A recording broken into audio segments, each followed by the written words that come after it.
Abandoning the shopping cart in the marina parking lot, Neil ran to the dock, his eyes searching the water for the trimaran. It wasn't in sight. Even with the dread in his stomach told him the boat had been pirated, he tried to think of why else it might have been moved. Frank had returned and taken it to the boatyard. But they would have left someone to tell him.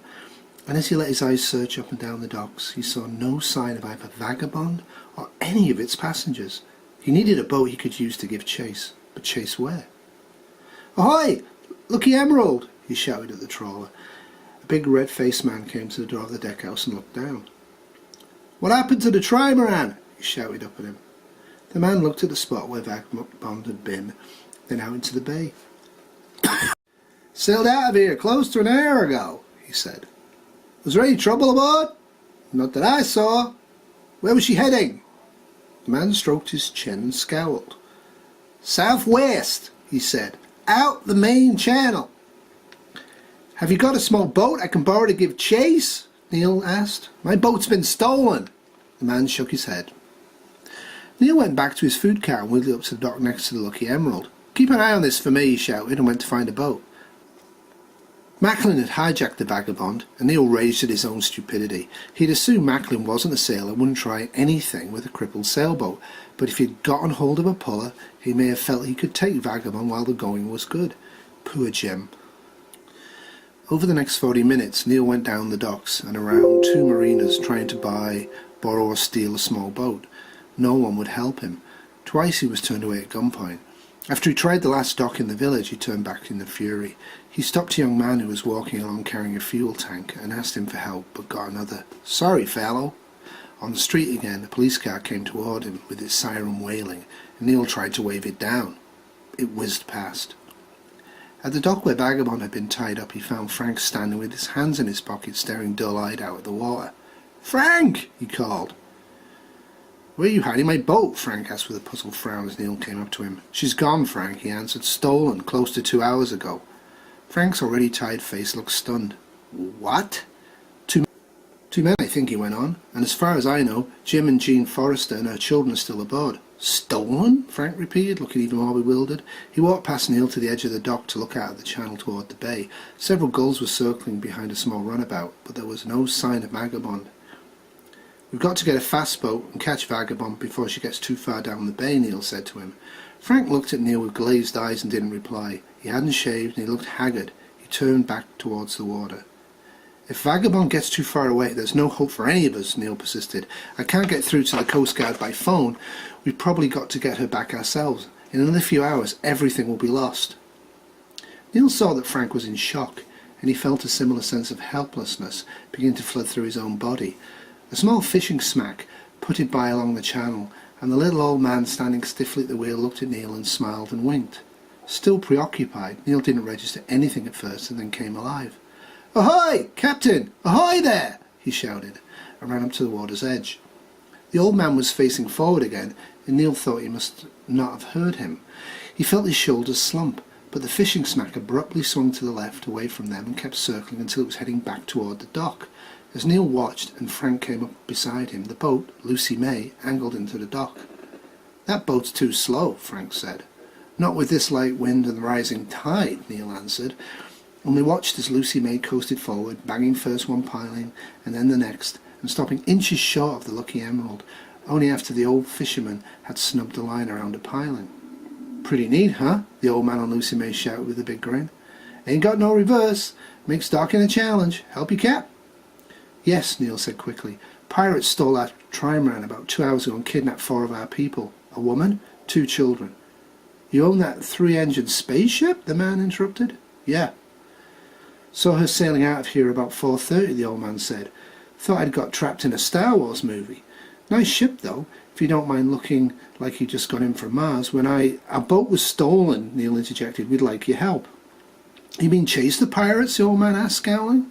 "Just help us find them," Neil said, "that's all." "I'll pay you $5,000, Frank offered. "These fellas got guns?" the old man asked, squinting up at Neil. "Yes, but...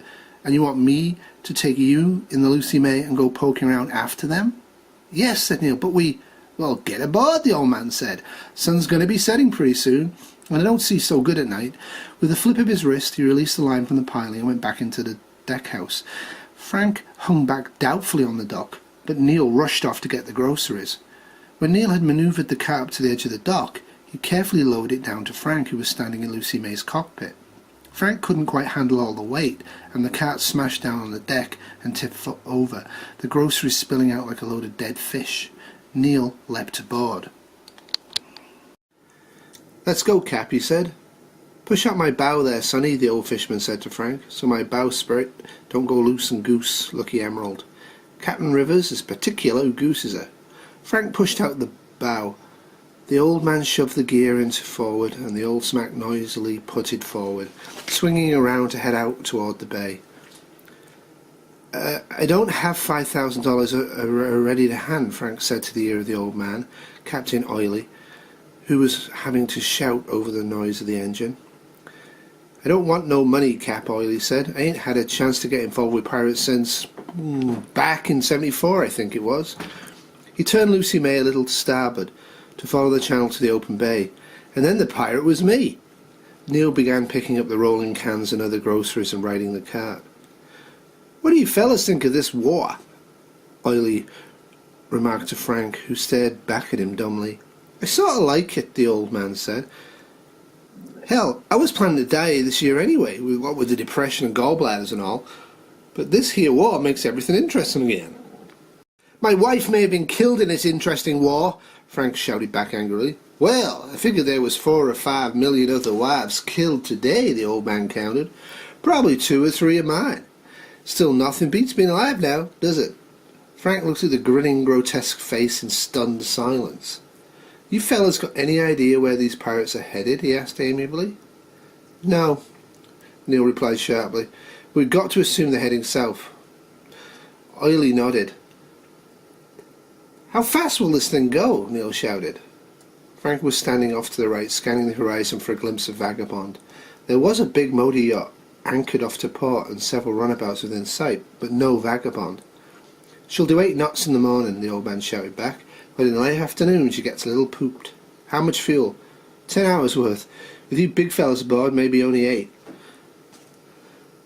As they churned out of the channel from Crisfield, there was a large low island to their left that blocked their view to the south, and Neil strained impatiently for them to get past it. "Do you have any binoculars aboard?" Neil asked. "Afraid not," the captain replied. "Don't need glasses to see fish." Neil had been gauging the wind and tide, and could feel hope rising. The tide was coming in, and the Vagabond would be bucking it if she was heading south. The wind was still light, so it wasn't much help to them either. Would they try to hide in a cove or inlet to repair the propeller shaft? Would they sail between Tangier and Smith Islands to get to the main part of the bay? He thought of the tactics he would adopt if he was Macklin, and decided just head south as far as possible. They could work on the shaft while underway. The further off they were from standing from the shore, the easier it would be to see an approaching enemy. He took out his pistol and examined to see if it had been damaged by the salt water. He removed the clip, cleaned it, and put it back in. There were 5 bullets. He hesitated, sighted on a drifting piece of styrofoam and pulled the trigger. The gun barked and the styrofoam shattered. "You have any weapons aboard?" Neil asked the old man. "What?" Captain Oily said, cupping his ear. "Weapons! You got weapons aboard!" Neil shouted. "Gaff, boat hook, 2 knives, harpoon, mostly hunt fish." "Hey, there's water coming in over your cabin, Sol," Frank shouted back from the entranceway to the little forward cabin. He looked back at Oily and Neil in alarm. "Well, if it worries you," the old man answered, "you can exercise that pump you've got your right hand on. I generally don't pump until my bait box floats aft. You know how to pump?"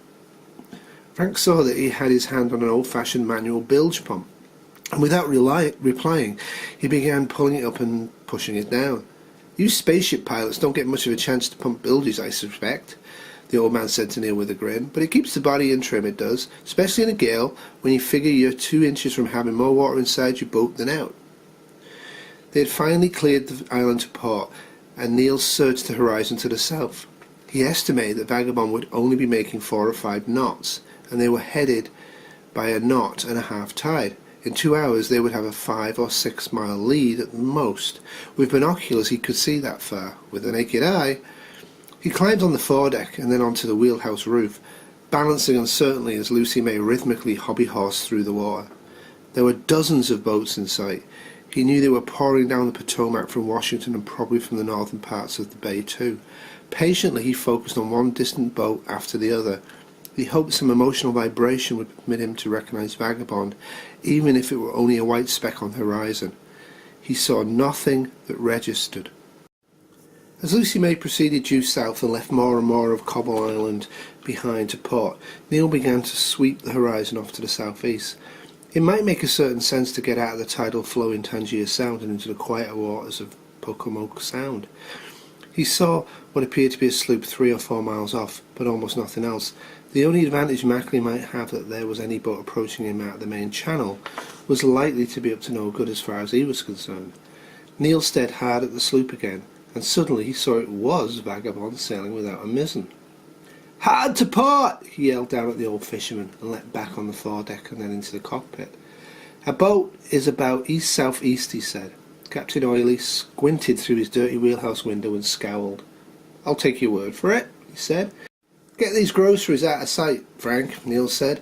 As Frank began to manoeuvre the cart down below, Neil could see to his right a spectacular wash of red spreading across the horizon, the great grey mass from the explosion now an incongruously glorious crimson.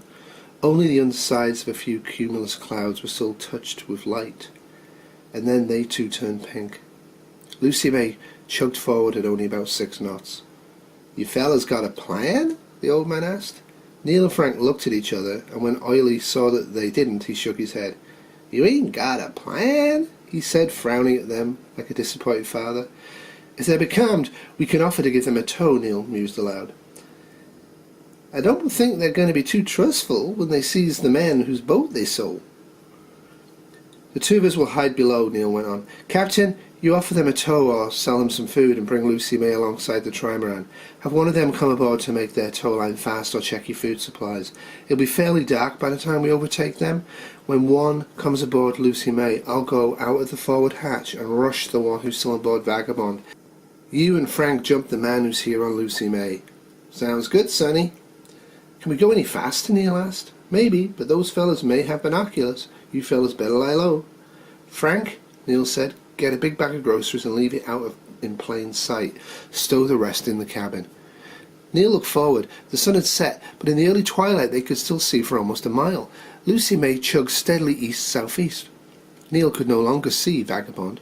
"I don't see it," Frank said from beside him. "Where?" asked Neil urgently, misunderstanding what had been said. "I said I don't see anything," Frank shouted at Neil. Cobble Island was still to their left, some shoals to their right, and dead ahead. "There she is," Neil said, pointing, and there, barely visible a mile away in the dusk, her 3 hulls silhouetted now against the distant shore, was Vagabond.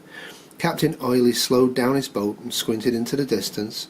All 3 of them were straining forward in the dusk as Lucy May chugged ahead loudly. "Get below!" Oily shouted. And just then the bright white flash of a spotlight from Vagabond swept over Lucy May. Frank and Neil ducked their heads and scrambled forward into the little cabin. The old man opened up the throttle some to increase speed back to 8 knots. He switched on his running lights. "What are you going to do?" Neil shouted over the hammering of the engine. He was peering up at the old man from the cabin entranceway. "Same plan, Sonny," the captain yelled back and then motioned for them to be quiet. His hand trembling, Captain Oily's face was pale, with his lips drawn back exposing his gums and his few remaining teeth. His face had a slightly mad expression. He kept his little craft throbbing steadily forward, and the strange 3-hulled insect-like trimaran loomed up slowly out of the darkness. For 10 minutes the 2 boats drew closer, Neil and Frank straightening up the grocery mess below. Captain Oily eventually singing softly to himself. "Ain't gonna sink her till the sun sets low," he began in a low, cracking voice. "Don't care how much wind does blow, I got a few fishes still to sow. So, ain't gonna sink her till the sun sets low." "Ahoy, spaceship!" he suddenly shouted, and Neil took out his pistol and crawled forward to undo the forward latch cover. Lucy May was only 50 feet behind and slightly to the port of Vagabond when the old man hailed her. He slowed down slightly while he waited for an answer. There were 2 men in the unlit wheelhouse of the trimaran, and one of them moved into the port cockpit. "What do you fellas want?" Jerry shouted. "You fellas want me to give you a tow?" Oily shouted back. "Do it pretty cheap." He slowed Lucy May down until she was going at the same speed as the trimaran, now only 30 feet away. Jerry turned back to the man at the helm. "No thanks," he finally shouted back. "You fellas stay on this course. In another 2 minutes you'll run aground," Oily said amiably. The two men looked at each other, and Macklin went forward to check the instrument panel. "Our depth meter shows 12 feet of water," he said loudly. "Well then, I reckon I must be 16 feet tall," the old fisherman said, "'cause I get in my high boots and go clamming right here every Saturday at low tide. 4 feet of me sticks out of the water." Macklin stared back at Vagabond's instrument panel. "Get the boat hook," he ordered Jerry. Oily slipped Lucy May's throttle forward and eased the boat slowly ahead, against the tide and toward the left side of the big trimaran. It was almost dark. "Careful of the sharks," Captain Oily suggested quietly. "What sharks?" Jerry asked nervously as he approached the side of the trimaran to test the depth. "School of small sharks feeding here in the shoals. Better not to put your hand too near the water." Lucy May was moving slowly ahead, only a foot or two from Vagabond. Jerry looked uncertainly at the boat hook and then back at Macklin. "You fellas sure you don't want me to give you a tow out of here? Only cost you $50 an hour." "Who the hell are you?" Macklin burst out and turned the spotlight on, sweeping the length of Lucy May and then holding it steady for a moment on the old man. "Captain Oliver Man," the old man answered, flashing a toothless grin up to light. "Captain Oily, they calls me. Just an old geezer trying to earn a crooked buck. You want some Colombian pot? Or I could sell you here this big bag of groceries cheap too. Cost only 40. "That's twice what it must have cost you," Macklin barked back, turned off the spotlight. "Cost me yesterday," the old man replied, still smiling. "Price triple today. Be 8 times that tomorrow, I reckon." Lucy May bumped the side of the Vagabond. "Hold this line, will you, young fella?" Captain Oily tossed a mooring line to Jerry, who instinctively grabbed it and made it fast to a cleat on the fore part of Vagabond's port cockpit. "Let me see your groceries," Macklin said, coming over to stand beside Jerry, his big gun clenched in his right hand. "It's right here, Sonny," the old man said amiably, turning on his flashlight and pointing at the bag of groceries. "Hand it up here and let's have a look," Macklin said. "I ain't got enough strength in my back to lift a teacup off a saucer," Captain Oily said. "One of you young fellas will have to come aboard and haul it out of here." "Hand it up here," Macklin repeated. "Tell you, Sonny, my back won't take it." "I'll get it," said Jerry. "No," said Macklin, suddenly pulling Jerry back from the rail. "There's something wrong about all of this. Go get the .22. "Suit yourself, fella," Captain Oily said indifferently, switching off the flashlight, which left everyone only barely visible in the dim red glow of Vagabond's port running light. "I made a lot of money today, towing sailboats. If you raise your hands and climb up here," Macklin snapped, crouching with his gun aimed at Oily, his eyes flicking nervously over the length of Lucy May. Jerry returned with Jim's .22 and stood beside Macklin. "Now what you want me?" Oily had started to protest when the forward hatch cover clattered onto the foredeck. Macklin swung his gun around and fired past Jerry. The 2 shots exploded from Neil's gun. Macklin and Jerry disappeared behind the combing of the cockpit. After the 3 explosions in the darkness, a silence descended on the 2 boats, which rocked gently side by side in small swells. Vagabond, left unattended, began swinging up into the wind, her sails fluttering as they fluffed. "Jerry?" Macklin called hoarsely from the other side of the trimaran. The only answer was the rough hum of Lucy May's idle engine and the gentle slapping of the sails. For 20 seconds, then 30, no one spoke. Oily was crouched in his cockpit, peering up at the vacant space where Macklin and Jerry had been standing. Neil stood with his head and shoulders out of the hatch, his gun aimed at the wheelhouse entrance, which he could just make out in the darkness. A small stream of blood crept down his left arm, pierced by splinters from Lucy May's shattered hatchway. "Your friend's dead, Sonny," Captain Oily finally shouted.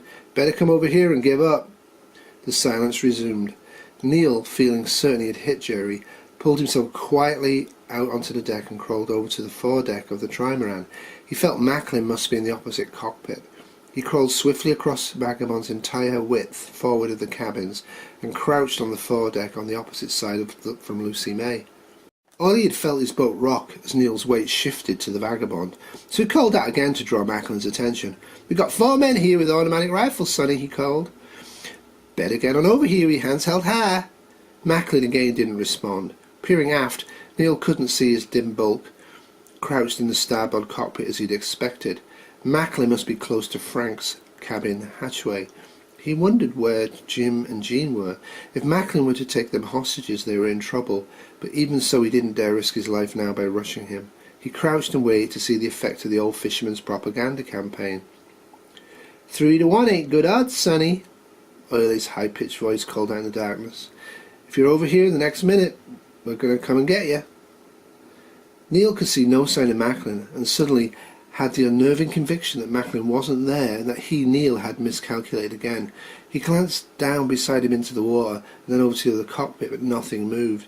He strained his eyes again to see some sign of Macklin in the starboard cockpit, strained his ears to pick up the slightest movement. "I surrender." The words, spoken gently, reached Neil from the area he'd been so desperately searching.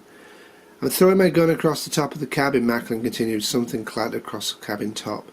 "Come over here with your hands behind your head," Oiley shouted. A flashlight suddenly lit up the wheelhouse from Lucy May's cockpit. Macklin abruptly appeared in the light, his empty hands behind his head, moving slowly. He had to step over something before he emerged into the centre of Oiley's light in the cockpit near Lucy May. As Neil glided over the cabin tops, Frank came up over the vagabond's combing and picked up the .22. "We got him, Neil," he called, holding the .22 on Macklin. When Neil arrived, he saw Frank and Macklin staring down at Jerry, who lay in a pool of blood, his eyes open and fixed. "I told him not to do it," Macklin said quietly, "but he said you were going to kick us off." Frank and Neil stared at him. "I got that puller tool you asked for," he said to Neil. As Frank broke away to throw the port hatch to search for Jean, Neil watched Macklin. "Are any of our people hurt?" he asked coolly. "Your people are all a lot healthier than Jerry." "They'd better be," said Neil, and he heard Jean's voice. He began to feel relieved. Vagabond was theirs again.